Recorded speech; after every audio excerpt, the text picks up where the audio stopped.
Ladies and gentlemen, reporting from the building in East Nashville. Am I supposed to introduce this? You guys are very first news update. There's a first time for everything. Dan and Missy, everybody.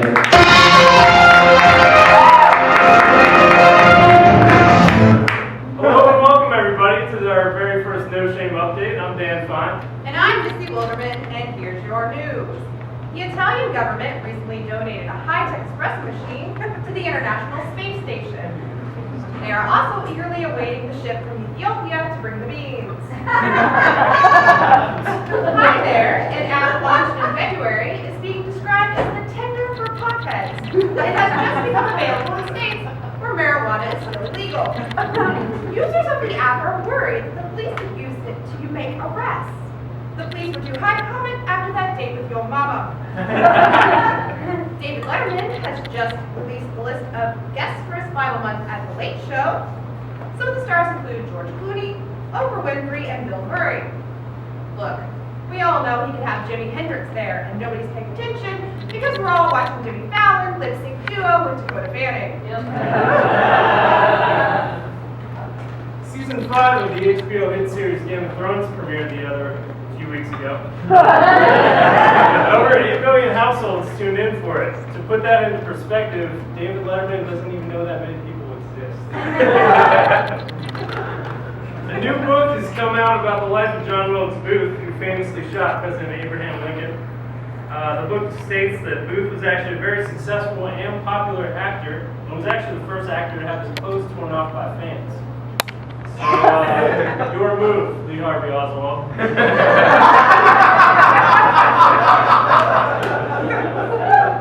The Philadelphia Eagles just signed quarterback Tim Tebow, who, like me, spent the last 1.5 seasons off of NFL rosters. Now, the only similarity between me and Tim Tebow is that if I was on the Eagles, I'd also be the worst quarterback on the Eagles. A semi-truck carrying over 13 million honeybees accidentally rolled over on a highway in Washington State when the driver lost control of the vehicle. No injuries were reported by people. 2 men in Nolensville, Tennessee invented a stretchable fabric for porta potties. This opens the door for advertisers to get their brand on more surfaces at larger events. Don't worry, they made the covers in Alabama machine washable.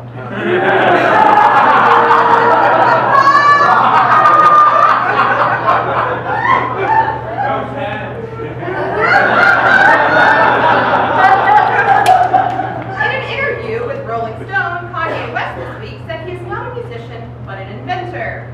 Kanye, you know you can't be an inventor without a degree. Stay in school. This PSA brought to you by Kanye West. Thanks, Kanye. Jerry Scheindlin, that man married to Judge Judy, recently stated in a red carpet interview that his wife had given him an award in the bedroom. Though he didn't specify as to what the award was for, we can only assume that it was for his big, hairy man balls. In other news about more people having sex, Billy Joel, the 65-year-old singer-songwriter, is expecting a baby with his 33-year-old girlfriend. Nice, said every guy everywhere.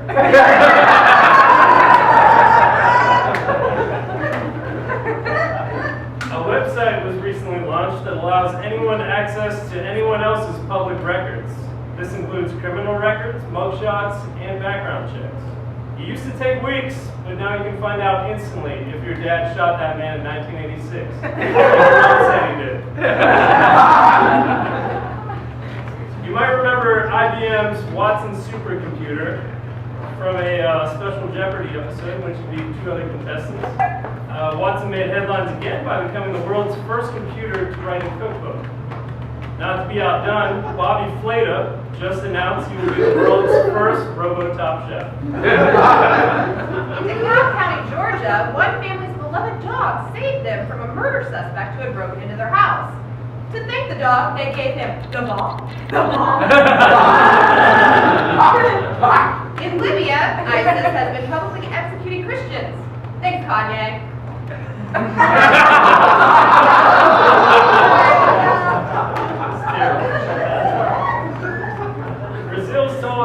at 7 feet 8 inches, Jolson Fernandez has finally found love. Sources close to Jolson say he rescued his new wife from the grips of a mighty evil.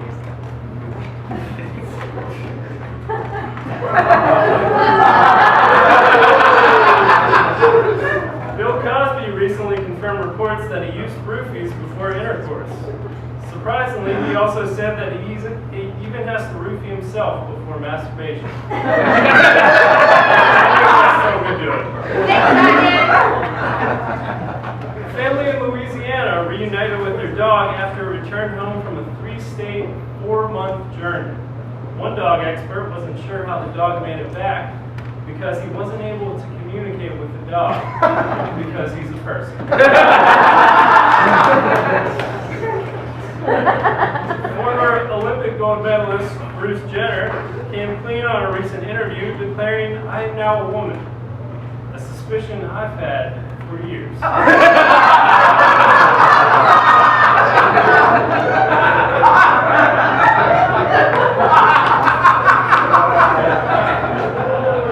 the 2016 election is just warming up. Missy, you follow politics. What can you tell us about these candidates? Candidates? It's hard to call them that. These people just get worse and worse with each election. I kind of feel bad for them since Hillary's going to give them a pounding with her metaphorical dick. Alright, well, I guess we'll let the voters decide that. But who are these Republican candidates? What makes them tick? You mean homosexual blood? Yeah, I guess. Well, I can't tell you what animals they remind me of. That's interesting, like based on their platforms and policies. Sure. Which candidate would you like to know about? Let's start with Jeb Bush, I guess. Oh, Jeb Bush. He reminds me of a shark. Because he's a fierce competitor? No, kind of like Jaws 3. They just keep getting worse with every sequel, and there's less blood bubbling to the surface. Okay. Well, how about Chris Christie? You certainly had a lot of time to think about him. Chris Christie. I guess he reminds me of a chipmunk. Chipmunk. I was thinking something maybe a little bigger. Well, this is about matching them with pictures of animals, right? I mean, he's a big guy. Well, I guess he's a fat chipmunk. Right. Well, how about Rick Santorum? He used to be the senator from my home state. Rick Santorum. That's like a disgusting Urban Dictionary joke. Urban Dictionary joke? Yeah, Rick Santorum, or semen and ass juice leftovers. Hey. Yeah. So, doesn't remind you of an animal? Well, I mean, if I had to pick one, I guess I'd say a particle. All right then. About Carly Fiorina. Oh, Dan, do you really think a woman will ever get the Republican primary? Right now, moving on. Who's next? Rick Perry? Oh, racist. Animal? Racist dog. Lindsey Graham? Racist. Animal? Racist bear. Alright, here's a good one. Ted Cruz. Racist and Latino.